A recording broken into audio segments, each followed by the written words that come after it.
এই কলিজা রান্না করতে করতে মা ছেলে আর মেয়ের একটা দৃশ্যপট তুলে ধরলাম। আমার ছেলে এসে আমাকে বলতেছে, মা আজকে কলিজা রান্না করবা প্লিজ, আমার কলিজা লাগছে।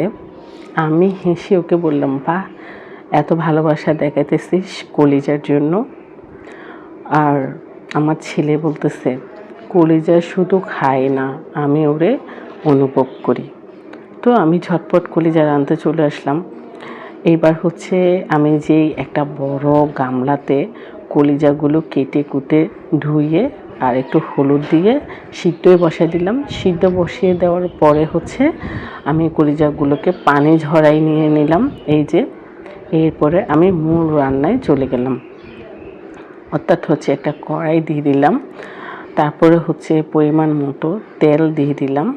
আর ফার্স্টেই আমি একটু গোটা মশলাগুলো দিয়ে দিচ্ছি, অর্থাৎ তেজপাতা, লং, এলাচ, দারচিনি।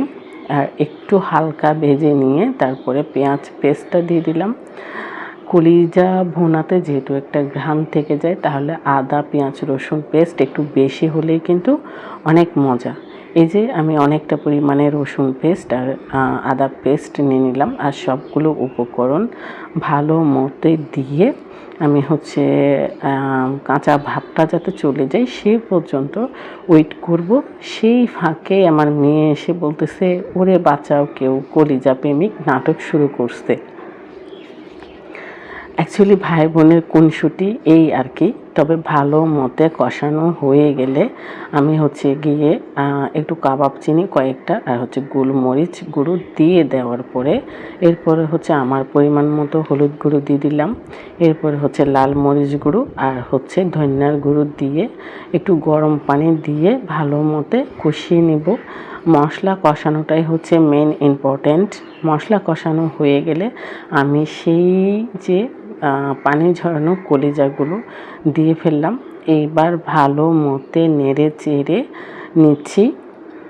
আর আমি আরেকটু গরম পানি দিয়ে অনেকক্ষণ চুলায় রাখলাম, যাতে আমার কলিজাটা একেবারে 100% সিদ্ধ হয়ে যায়। এরপরে একটা মশলা বাকি আছে, সেটা রাঁধুনি গুঁড়া মশলা। এটা না দিলেই হয় না। এরপরে কিন্তু আমার কলিজা ভুনাটা একেবারে কমপ্লিট। এবার আমি ছেলেকে বললাম, খেয়ে বলো তো রান্নাটা কার কলিজায় লাগলো। এবার আমার ছেলে বলল, মা তুই শুধু কলিজা না, কলিজার রানী। মেয়ে একবার খেয়ে বলল, এটা সত্যি কলিজা জয়ডিশ।